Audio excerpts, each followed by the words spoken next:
আমি এক ডাক্তারের কাছে শুনছি, ডাক্তার শাহজাহান রহমাতুল্লাহ আলাইহি মারা গেছে, আল্লাহর বান্দা, নামাজি দিনদার মানুষ ছিলেন। উনি ইন্ডিয়া গেছে, আইসি আমারে বলতেছে, হুজুর একটা আজীব কারবার দেখে আসলাম।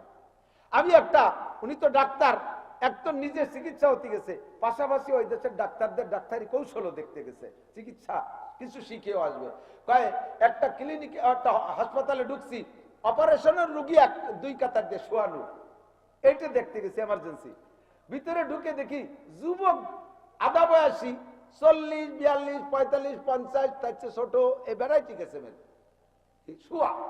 আমি জিজ্ঞেস করলাম যে এগুলো এত রুগী কারা, এই একই সাইজের? সব মুসলমানই নিয়া রুগী। এ ভাই, আল্লাহ মুসলমান হয়ে মূর্তি কইছে, বলেন কি হইয়া? এবং মুসলমানের একটা মাপকাঠি আছে না নাই? কি মাপকাঠি? 7, 8, 9 বছর বয়সে আজান কাবদারে নিয়ে মুসলমানি নিয়ে একটু খাতনা করে দেওয়া, এটাই তো। যদি খাতনা নিয়ার না মুসলমানি হতো, তাহলে ভারতে হাজার হাজার লক্ষ লক্ষ হিন্দু ও মুসলমান। আমি এক ডাক্তারের কাছে শুনছি, ডাক্তার শাহজাহান রহমাতুল্লাহ আলাইহি মারা গেছে, আল্লাহর বান্দা, নামাজি দিনদার মানুষ ছিলেন। উনি ইন্ডিয়া গেছে, আইসি আমারে বলতেছে, হুজুর একটা আজীব কারবার দেখে আসলাম। আমি উনি তো ডাক্তার, একদম নিজে চিকিৎসা হতে গেছে, পাশাপাশি ওই দেশের ডাক্তারদের ডাক্তারি কৌশলও দেখতে গেছে, চিকিৎসা কিছু শিখেও আসবে। কয় একটা ক্লিনিক, একটা হাসপাতালে ঢুকছি, অপারেশনের রুগী দুই কাতার দিয়ে শোয়ানো, এইটা দেখতে গেছি এমার্জেন্সি। ভিতরে ঢুকে দেখি যুবক আধা বয়সী, 40, 42, 45, 50, তার চেয়ে ছোট, এ ভ্যারাইটি গেছে শোয়া। আমি জিজ্ঞেস করলাম যে এগুলো এত রুগী কারা, এই একই সাইজের? সব মুসলমানই নিয়া রুগী। ও কপাল, এই হিন্দু এলাকায় এত মুসলমান? কয় না, সব হিন্দু। তাই মুসলমানই? এই দেশে এই হিন্দু ডাক্তাররা বলছে, ডাক্তারদের কাছে যাচ্ছে পুরুষাঙ্গে ক্যান্সারের রুগী, পুরুষাঙ্গে ক্যান্সার। এই ক্যান্সার কেন হয় এইটা গবেষণা করে পাইছে, পেশাব হলো লবণ, অতিরিক্ত বাড়তি চামড়া, সামনে যে বাড়তি চামড়া, ওর ভিতরে যে পেশাব আটকে থাকে, ওইটা আস্তে আস্তে খাইতে খাইতে চামড়ায় পছন্দ করে, সে পুরুষাঙ্গে ক্যান্সার হয়। এই ক্যান্সারের বাঁচতে হইলে তোমরা মুসলমানি নিয়ে নাও। এই জন্য হিন্দু হইও মুসলমানি নিয়েছে। আমার নবী কয় ক্যান্সারের জন্য আমি হুকুম দেই নাই, আমি কইছিল পুরুষের সামনে অতিরিক্ত লম্বার চামড়া কেটে ফেললে খাতনা হয়, পরিষ্কার হয়, তাহলে পেশাব পায়খানা, পেশাব থেকে পরিচ্ছন্নতা, পবিত্রতা অর্জনের সুবিধা হয়। এবার তোকে দেখ ক্যান্সারে ধরছে, তাড়াতাড়ি কাটি সাফ কর। তো মুসলমানই নিলি যদি মুসলমান হয়, তাহলে হিন্দুরাও মুসলমান, ক্যান্সারের ভয়তে কাটি কেটে মুসলমান একটু কিনা মুসলমান না। আল্লাহ কাই উদখুলু ফিস সিলমি কাফা, ইসলামের মধ্যে পুরো ঢোক, ইসলামের মধ্যে পুরো ঢোক। আফাতুমিনুনা বিবাদিল কিতাব ওয়া তাকফুরুনা বিবাদ। কিছু ভালো লাগে সেইটুক করো, কিছু ভালো লাগে না সেইটুক করো না।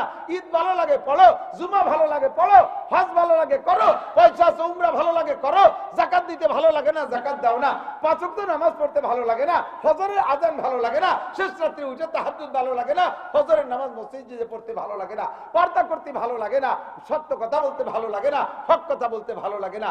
যেটা ভালো লাগে না সেটা ছেড়ে দিচ্ছ, আর যেটা ভালো লাগে পছন্দ হয় সেটা করতেছ। তুমি 50 মুসলমান, কেউ 50, কেউ 25, কেউ মাত্র 5, কেউ 10, কেউ 5%, কেউ 10%, কেউ 20%, কেউ 25%, কেউ 50%।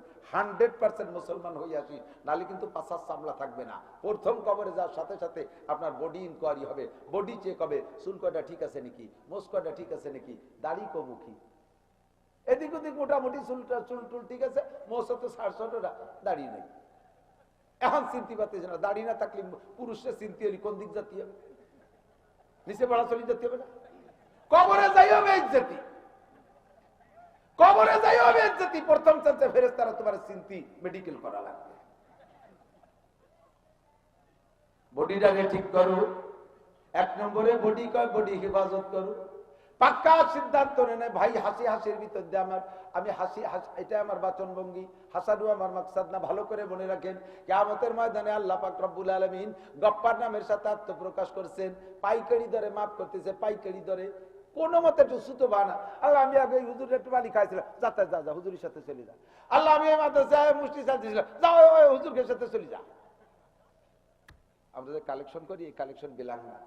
ভালো করে মনে রাখেন, ভারতের ভিতরে সবচেয়ে বড় মাদ্রাসা দারুল উলুম দেওবান, নাম শুনছেন না দেওবান?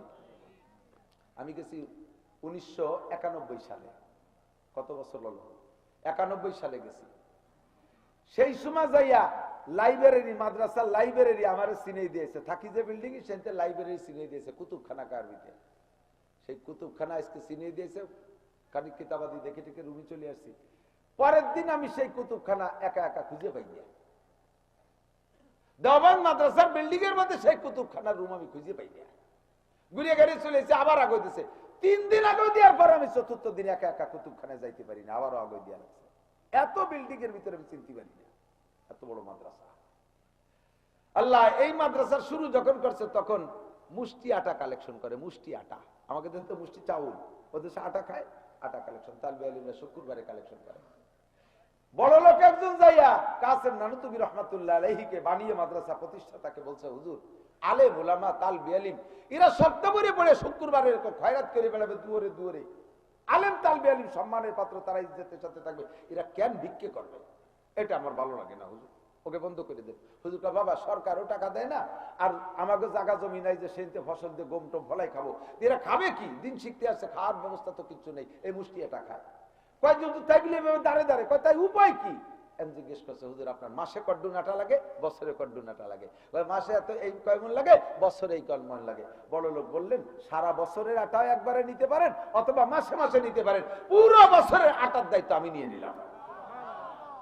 বলেন না আলহামদুলিল্লাহ? তাকে ধন্যবাদ জানাতে হবে কিনা, সঙ্গে সঙ্গে কবুল করা দরকার কিনা?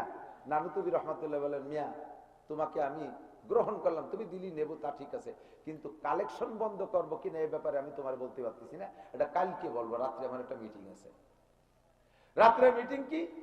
রাত্রে মিটিং কমিটির সাথে না, হুজুরদের সাথেও না, যারা আটা দেয় তাদের সাথে মিটিং। উনি সব রাত্রে যাইয়া ওনাদের মহল্লার এক বুড়ি মহিলা, এই বুড়ি মহিলার কাছে যাইয়া জিজ্ঞেস করছে, যে মহিলার কাছে আটা কালেকশন করে, মহিলা দাদি আমাকে এক বড় লোক সারা বছরের আটা দিতে চাইছে, আমাকে বিরক্ত করবে না, আমাকেও কপাল ভালো, আর এইভাবে কষ্ট করে খয়রাত করে বেড়ানো লাগবে না, তুমি এতে একমত কিনা? তো যখন বুড়ির কাছে অনুমতি চাইছে, বুড়ির কাছে জিজ্ঞাসা করেছে, তখন বুড়ি খতখত করে কাঁদিয়ে দিয়েছে,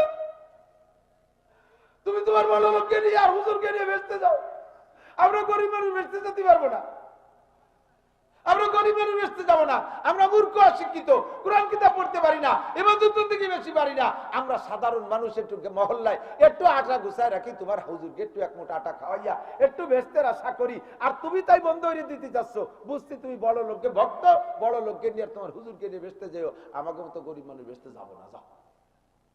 কাইন্দে দিছে বুড়ি, কত বড় আবেগের কথা চিন্তা করতে পারে। যাও, বুড়িকে নানুতুবি বললেন, বুড়ি আমার দাওয়াত মাদ্রাসা চালানোর জন্য কিয়ামত পর্যন্ত জন্য যদি কেউ কন্টাক্ট নেয়, তবুও মুষ্টি আটা কালেকশন চলবে। গরিব মানুষ, সাধারণ মানুষ বড় অঙ্কের কিছু দিতে পারে না, সামান্য সামান্য কিছু দিয়ে এই প্রতিষ্ঠানের সাথে সম্পর্ক রাখে, একটু একটু ছোঁয়া দিয়ে তারা জান্নাতি হবে। কথা বলেন ঠিক ঠিক না? কিয়ামতের ময়দানে রব্বুল আলামিন এইভাবে মানুষকে এমন ভাবে ক্ষমা করার চেষ্টা করতেছে, যার সাথে যা সম্পর্ক করতে পারে, এক মুঠ আটা খাওয়াইয়া বলবে যে আল্লাহ মাদ্রাসা আটা দিয়েছি, এই মাদ্রাসায় 1 ইট দিছি, এই মাদ্রাসায় 1000 ইট দিছি, এই মাদ্রাসায় 500 ইট দিছি, এই মাদ্রাসায় 1 বস্তা সিমেন্ট দিছি। আল্লাহ ওয়াজি করার কায়দা নাই, মানুষ যে এত চালাক।